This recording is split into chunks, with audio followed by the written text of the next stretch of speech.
Hello students. अभी बताने वाला हूँ आपको क्लास 10 इंग्लिश हरियाणा बोर्ड के इम्पोर्टेंट क्वेश्चंस। जो बुक है आपकी first book reader man first flight, इसके जो इम्पोर्टेंट क्वेश्चंस हैं, इम्पोर्टेंट चैप्टर्स हैं, उनके साथ साथ में आंसर्स को एक्सप्लेन किया गया है। ध्यान से समझना है, इम्पोर्टेंट है। बोर्ड के एग्जाम में अक्सर इनमें से क्वेश्चन आते हैं। ये लास्ट 3 ईयर के जो प्रीवियस ईयर क्वेश्चन पेपर हैं उसको और सैम्पल पेपर्स के ऊपर बनाया गया है पूरी वीडियो। चलिए शुरू कर लेते हैं। सबसे पहले जो बुक का नाम है आपका फर्स्ट फ्लाइट, इसका प्रोज सेक्शन है। इसके जो इम्पोर्टेंट चैप्टर्स हैं, उसका first chapter a letter to God. उसके बाद इसका है सेकंड जो इम्पोर्टेंट चैप्टर है वो है from the diary of Anne Frank. Third जो इम्पोर्टेंट चैप्टर है इसका वो है टू स्टोरीज अबाउट फ्लाइंग। इसके दो पार्ट हैं, हिज फर्स्ट फ्लाइट और द ब्लैक एरोप्लेन। नेक्स्ट जो इम्पोर्टेंट है वो ग्लिम्स ऑफ इंडिया। इसके तीन पार्ट है, ए baker from Goa, T from आसान और कुर्ग। इसके बाद जो एक और इम्पोर्टेंट चैप्टर है वो है द सरमन एट बनारस। तो ये इंपॉर्टेंट चैप्टर्स हैं। इसके अलावा जब करना है तो इम्पोर्टेंट, अगर हम प्रायोरिटी पे देखते हैं तो इसके बाद जो इम्पोर्टेंट चैप्टर आता है वो आता है द प्रपोजल। इसके अंदर आपको नताल्या का कैरेक्टर स्केच और उसकी समरी है, इसको कर लेना है। चलिए अब स्टार्ट करते हैं क्वेश्चंस को। अब आते हैं इनके इम्पोर्टेंट क्वेश्चंस।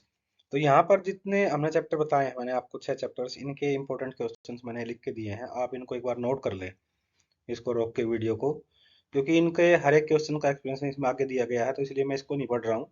नेक्स्ट पे चलते हैं और इनको रीड करते हैं एक एक को इनके आंसर के साथ। फर्स्ट है लेटर टू गॉड चैप्टर का जो क्वेश्चन है, Lencho had deep and indomitable faith in God, elaborate this statement. Lencho का भगवान के अंदर बहुत गहरा विश्वास था, इसका आपने एक्सप्लेन करना है। और दूसरा जो क्वेश्चन है इसका और के अंदर लिखा हुआ है, Lencho describe the post office employees as a bunch of crooks. Lencho ने पोस्ट ऑफिस के जो एम्प्लॉयज थे उनको बंच ऑफ क्रूक्स कहा, यानी कि ठगों का टोला कहा। Were they really a bunch of crooks discuss, क्या वो सच में धोखेबाजों का समूह था, यानी ठगों का टोला था, इसको डिस्कस करना है। आंसर पे चलते हैं, ये ब्लैक में आंसर लिखा हुआ है। In the story related to God Lencho is the main character. Story के अंदर लेंचो मेन कैरेक्टर है। He was a hard working farmer, वो एक बहुत मेहनती किसान है। He was a man of faith and hope, वो जो है एक आशावादी आदमी है। He believe that God is watching everything, उसका विश्वास है कि भगवान सब कुछ देख रहा है। One year his crop was completely destroyed by the hailstones. एक साल क्या हुआ कि उसकी जो क्रॉप है वो पूरी तरह से नष्ट होगी बाय द हेलस्टोन्स, मतलब ओलों से, ओलों के तूफान से। He thought that God is a living person, वो सोचता है कि भगवान एक जिंदा व्यक्ति है। He hope that God would help him, और उसको उम्मीद है कि भगवान उसकी मदद करेगा। So he writes a letter to God ask him to send 100 pesos. इसलिए उसने भगवान को एक पत्र लिखा और उसको उससे 100 पैसे भेजने के लिए कहा। बट ही रिसीव्ड 70 पैसोज, लेकिन उसको केवल 70 पैसोज रिसीव हुए। ही बिकेम एंग्री, क्रोधित हो गया, उसको गुस्सा आ गया। So he wrote another letter to God to send the remaining 30 pesos. अब उसने क्या किया, भगवान को एक और पत्र लिखा और उसको रिमेनिंग का मतलब जो शेष बचे हुए 30 पैसेज हैं वो भेजने के लिए कहा। Which shows his firm faith in God, जो कि भगवान के अंदर उसका पक्का विश्वास दिखाता है। मतलब ये है कि उसने शिकायत भी की है तो भगवान से की है कि पहले मुझे 100 भेज दो, और अगर पूरे नहीं आए हैं तो बाकी बचे हुए भेज दो। नेक्स्ट लाइन है, he called the post office employees A bunch of crook. उसने पोस्ट ऑफिस के जो एम्प्लॉय हैं उनको बंच ऑफ क्रूक्स, ठगों का टोला कहा है। But the employees were not a bunch of crook, लेकिन जो एम्प्लॉयज हैं वहाँ के कर्मचारी हैं पोस्ट ऑफिस के, वो बंच ऑफ क्रूक्स नहीं है, ठगों का धोखेबाजों का समूह नहीं है। They collected 70 pesos and send to Lencho, उन्होंने 70 पैसे खुद कलेक्ट किए और लेंचो को भेजे। They were kind people and wanted to help Lencho, वो दयालु लोग हैं, काइंड पीपल हैं और लेंचो की मदद करना चाहते थे।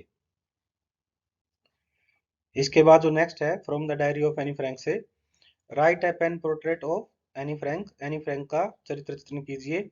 और the paper has more patience than people, paper के अंदर लोगों से ज्यादा पेशेंस होता है, कागज के अंदर लोगों से ज्यादा धैर्य होता है, इसको डिस्कस करना है। और में लिखा हुआ है, मतलब दोनों का सेम आंसर ये बन जाता जो जो नीचे लिखा हुआ है। आंसर है, this chapter is a part of Anne Frank diary. ये जो चैप्टर है एनी फ्रैंक की डायरी का एक पार्ट है, और डायरी का नाम है the diary of a young girl. Anne was a young Jewish girl, Anne एक यंग जेविश गर्ल थी। Anne Frank was born on June 12 1929 in Frankfurt Germany. Anne का जन्म 12 जून 1929 को जर्मनी के फ्रैंकफर्ट में हुआ। She lived with her older sister Margot and her parents Otto and Edith Frank. वो किसके साथ रहती थी? हर ओल्डर सिस्टर, उसकी बड़ी बहन मार्गोट और उसके पेरेंट्स ओटो फ्रैंक और एडिथ फ्रैंक के साथ रहती थी। ये इसके माता पिता का नाम है। She was very wise for her age. वो अपनी उम्र के साथ बहुत बुद्धिमान थी। But she did not have a true friend to share her feeling. लेकिन उसका कोई सच्चा मित्र नहीं था जिससे वो अपनी फीलिंग्स को शेयर कर सके। She felt herself alone in the world. वो अपने आप को दुनिया में अकेला समझती थी। She thought that paper has more patience than people. वह सोचती थी कि पेपर के अंदर लोगों से ज्यादा धैर्य होता है, पेशेंस होता है। Because paper does not argue with her. क्योंकि पेपर उसके हाथ में आर्गूमेंट नहीं करता। It allows her to share her feeling. Paper जो उसको अलाउ करता है कि वो अपनी फीलिंग्स को शेयर करे। So she decided to keep a diary as a friend. इसलिए उसने डायरी को अपना एक मित्र बनाने का निर्णय लिया। She gave it the name of kitty. उसने डायरी का क्या नाम रखा? Kitty. And she did her first entry on June 20 1942। और उसने उसके अंदर जो पहली एंट्री की थी वो की थी 20 जून 1942 को, यानी कि जब उसकी एज 13 ईयर की हो गई थी। नेक्स्ट है चैप्टर का नाम हिज फ्लाइट। ये टू स्टोरीज अबाउट फ्लाइंग का पहला भाग है, फर्स्ट पार्ट है। क्वेश्चन है the sight of food मैडन him. जो भोजन का दृश्य है उसने उसको पागल कर दिया, मतलब भोजन देखकर वह पागल हो गया था। ये कौन था? Seagull. What does this suggest? ये हमें क्या बताता है? तो आंसर है इसका as the seagull was very hungry. जैसा कि सीगल बहुत भूखा था। The sight of food maddened him. भोजन देखकर वह पागल हो गया। He had nothing to eat. उसके पास खाने के लिए कुछ नहीं था। सो व्हेन ही सा his mother carrying the food. लेकिन जब उसने अपनी माता को भोजन लाते हुए देखा, इन हर बीक, अपनी चोंच में, the hunger over पार्ड him.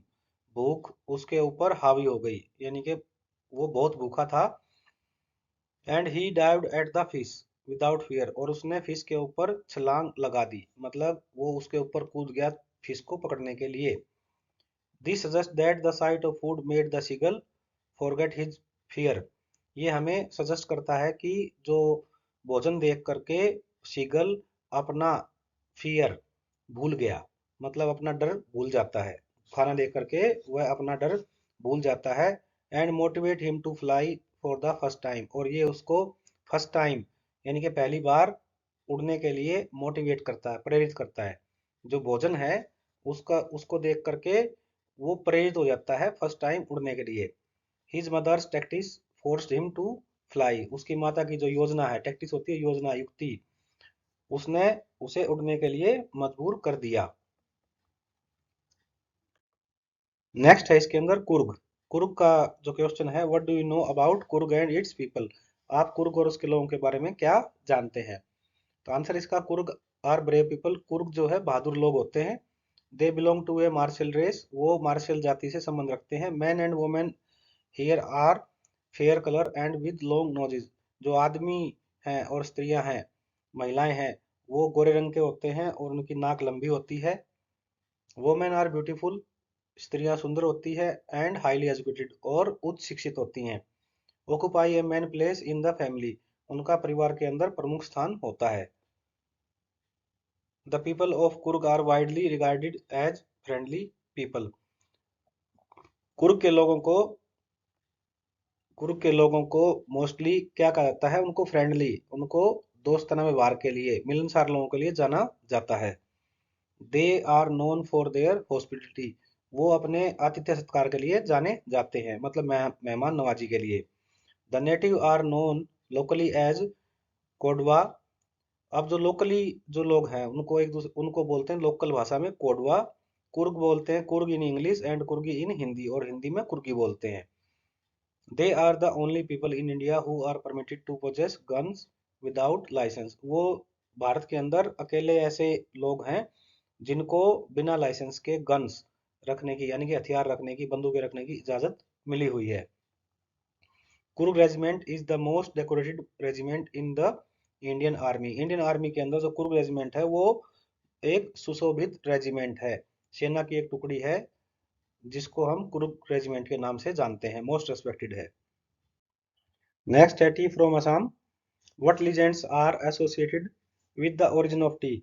Origin of tea होता है चाय की उत्पत्ति। चाय की उत्पत्ति के साथ में कौन से लीजेंड्स होते हैं, किंवदंतियां यानी कि पुरानी कहानियां।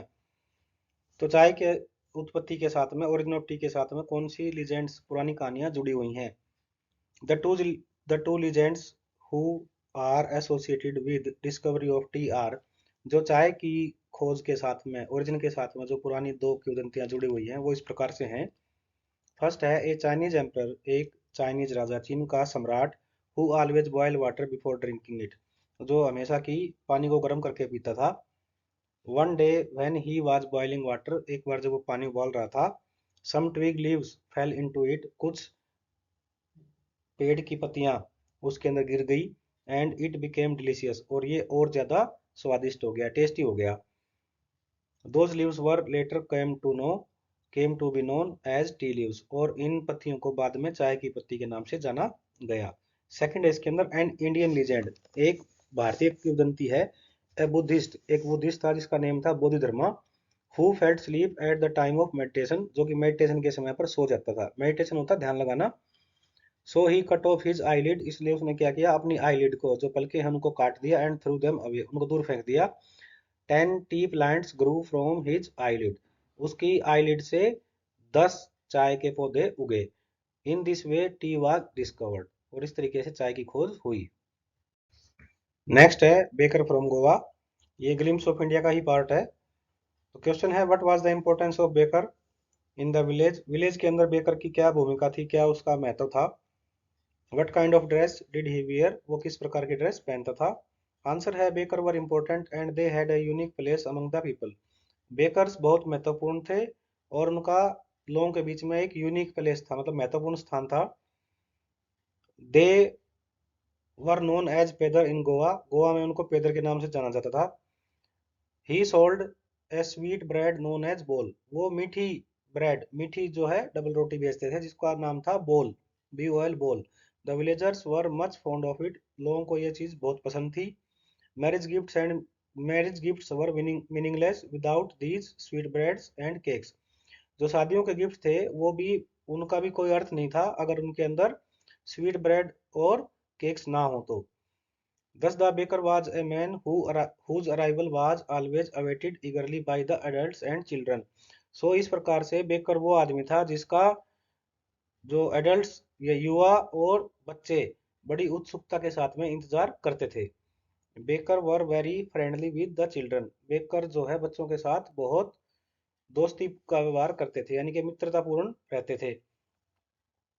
The bakers use to wear a peculiar dress named kabai, baker जो है एक विशेष तरह की ड्रेस पहनते थे जिसका नाम था कबाई।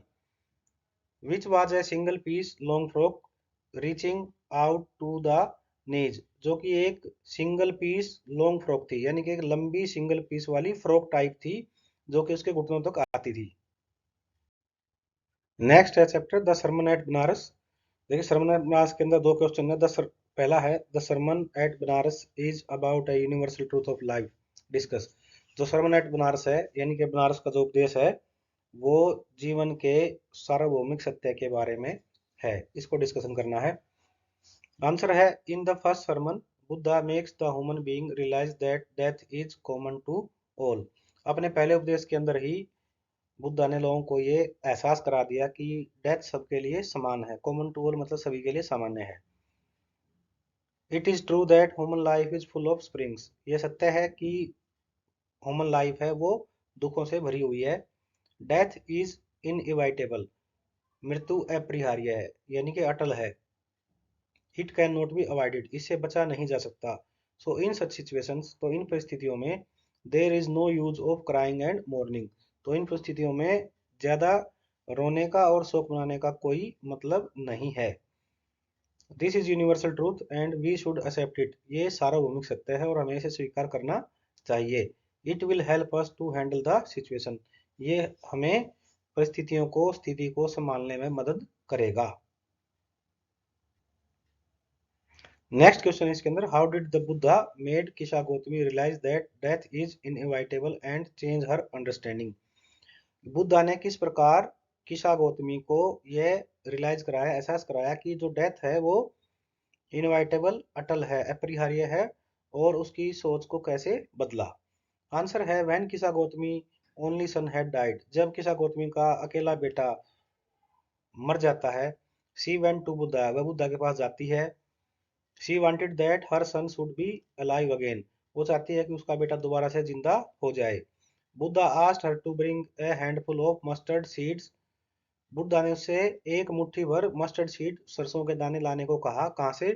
From a house where no one had lost his her loved one, उस घर से जहां पर किसी ने अपने प्रिय को नहीं खोया हो।